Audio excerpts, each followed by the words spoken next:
Plywood storage is one of the hardest problems to solve. In a small shop, every inch counts. These mobile carts are all over the internet, but they cause more problems than they solve. And they never really address the real problem, storing full sheets. So I designed a plywood storage rack that solves the issues of everyone else's designs. And it fits into an otherwise unusable space, right behind the garage door rails. Let's build it. If you're working out of a garage shop, you already know how quickly clutter takes over. Misplaced tools, stacks of material, and poorly thought out shop projects makes it harder to work, not easier. The space on either side of the garage door looks usable, but those rails get in the way and make it virtually impossible to store anything meaningful. So most of the time, that space just gets ignored. I've rearranged this shop more times than I can count. And no matter what layout I tried, plywood storage was always an afterthought. Sheets leaning against the wall, cutoffs stacked on the floor, and every time I needed that one sheet, I had to move like 15 others out of the way. It worked, I guess, but it was always a huge pain. Here's a quick rendering of what the project looks like for you to better visualize what I'm building throughout the video. And yes, there are full, detailed, step-by-step plans available that will walk you through every cut and every dimension so you can build this in your shop. Now, how did I come up with the design?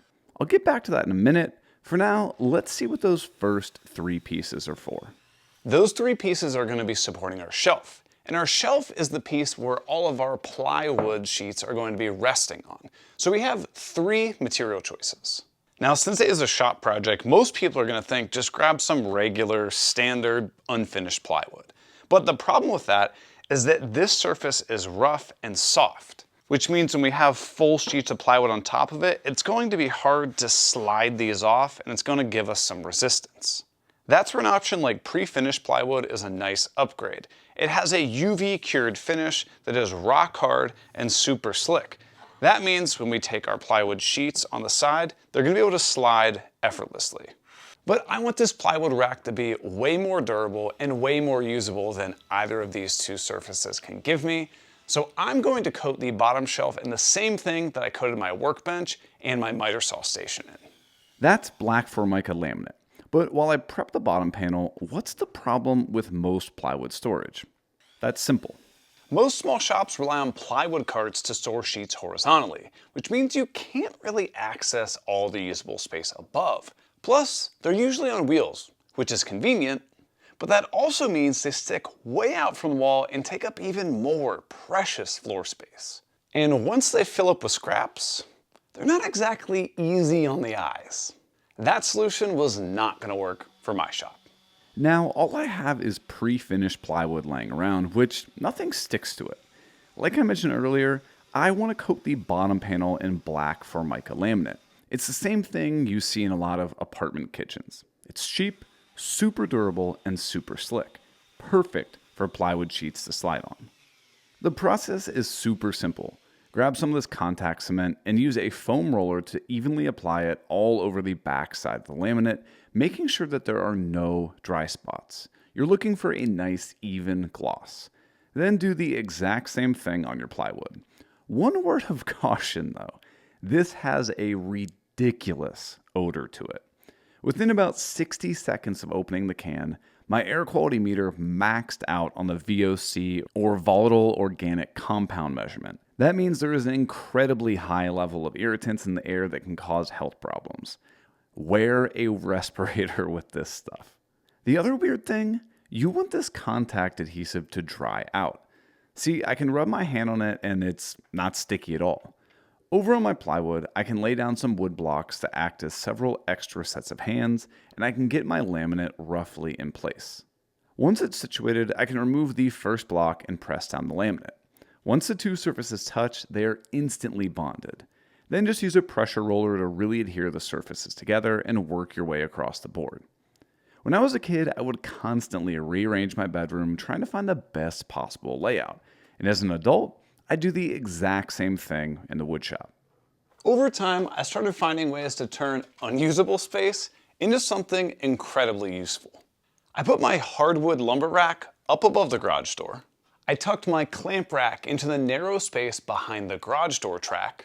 And I built this miter saw station, which keeps everything accessible without wasting any space. That's when it clicked. If I can do this with clamps, and I can do this with hardwood, then why not do the same thing with plywood?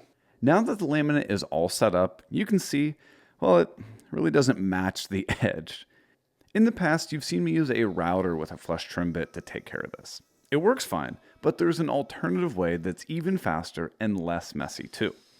I lay down my track saw to get an initial cut that's perfectly straight and then establish a parallel cut with my table saw. The trick is to oversize your panel when you start and then cut it to its final dimension after it's been laminated. Just like this blue guide rail square, links to all the tools that make my life easier during this video will be down in the description for you to check out. The downside to this laminate though, it's razor sharp. To protect my hands and heavy plywood sheets, I'm going to hit all the edges with a quick round over to really soften things. Now, let's start getting this thing together. Remember those 3 support pieces from earlier? I can flip over the bottom panel and attach all 3 of those pieces to the underside. A couple screws fired in from the bottom is all you need here. Nothing crazy.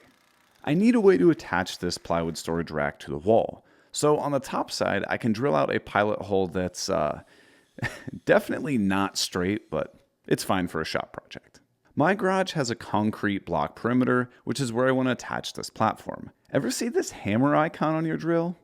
This is the purpose. As you drill, there's a mechanism that more or less acts like someone has a hammer tapping on the end of your drill bit. The result? The most annoying sound in the world, but also easy holes drilled in concrete. This marks out a small hole where I know my shelf will attach, but I need to drill deeper for my concrete anchors. When drilling into concrete, the most common thing people forget is to remove all of the concrete dust before driving in the fastener. Seems like a small detail, but it can actually cause the Tapcon to lose grip and fail in the concrete. Here's the reality. Your garage is not level, but that's by design. In the event that water would come in the door, you want the water to drain out, so garages have a small slope to them. Because of that, each of these legs needs to be cut to fit to keep the platform level. And now that we have a rock-solid platform, let's focus on the uprights to keep the sheets from falling forward. When I built this miter saw station last year, I thought it was complete overkill making the left side almost 10 feet long. But now with a project like this, I'm glad I did. One design element I see a lot of people miss when making plywood storage is not factoring in clearance. What I mean is that most sheet goods are about 8 feet long or 96 inches. That's like 244 centimeters. So they build a storage solution where the sheets slide in snugly. The problem is that with a giant heavy sheet of plywood, you aren't going to slide it in perfectly even.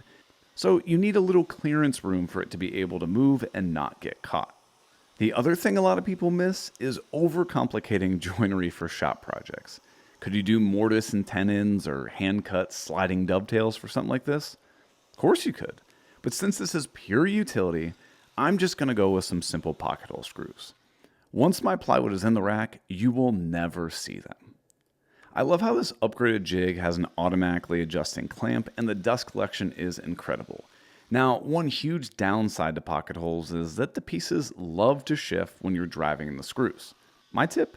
Clamp everything tightly before driving in the screws and it will keep your pieces aligned perfectly.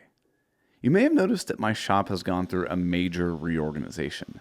I found that pushing the table saw towards the center of my shop actually gives me more room to work and access all of my other tools without having to move anything. Will it stay like this forever? No. Just like my bedroom as a kid, it is a constant work in progress. Move tools around in your shop. Take something out. Just try something new and you'll be shocked how much it invigorates your creativity and gets you wanting to build again. Now with those 2 uprights in place, you'll notice that I could have pushed this more towards the garage door and into the corner. I considered doing that, but I want to keep that space dedicated to lawn tools, and also by pushing this more towards the end of the garage door track, it's easier for me to get sheets in and out without banging into that track. The full step-by-step PDF plans give my suggested spacing for these 2 uprights, and some spacer blocks make it easy to keep things even. But this is something that you could customize for your specific space. But we're not done yet. I want a spot that keeps smaller offcuts as well. I am not the person that keeps every tiny scrap. Not at all. So I want to intentionally have a smaller space to force me to get rid of things I'm never going to touch.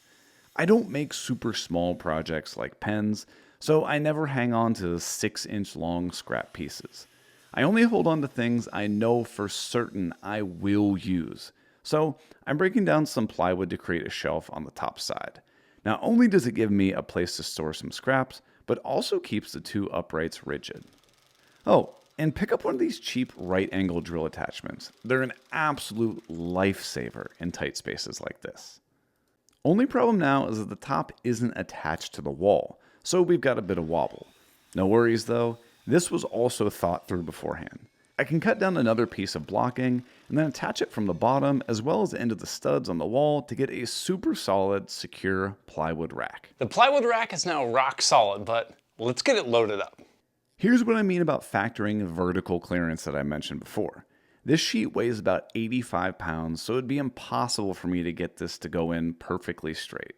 With the extra clearance, I can tilt it in place and then easily slide it across the laminated bottom shelf. And the irony is not lost on me that the entire reason I built this rack just happened on camera. That's why I need the rack. I've had sheets come crashing down onto me and my camera more times than I can count. And once again, I almost got taken out. Now with all the plywood in storage, I can park my bandsaw in this nice open spot, which gives me tons of in-feed and out-feed space. But isn't the underside of the plywood rack wasted? Nope. It's the perfect spot to hold my mobile sawhorses. Just look at all the sheets I can store in such an otherwise useless space. And for those smaller offcuts, that's what that upper shelf is for. Starting with all the plywood leaning up against the wall to now having it nice and organized in this rack is a massive shop improvement. But there's a way to get even more space back. See how easy it is to pull full sheets out of this rack without having to dig into a big pile? I already love this thing, but truly, the front is a little bit of an eyesore, and it would be pretty cool to have a space where I could hang up frequently used tools like my track saw square, track saw parallel guides, or anything else that I grab every day.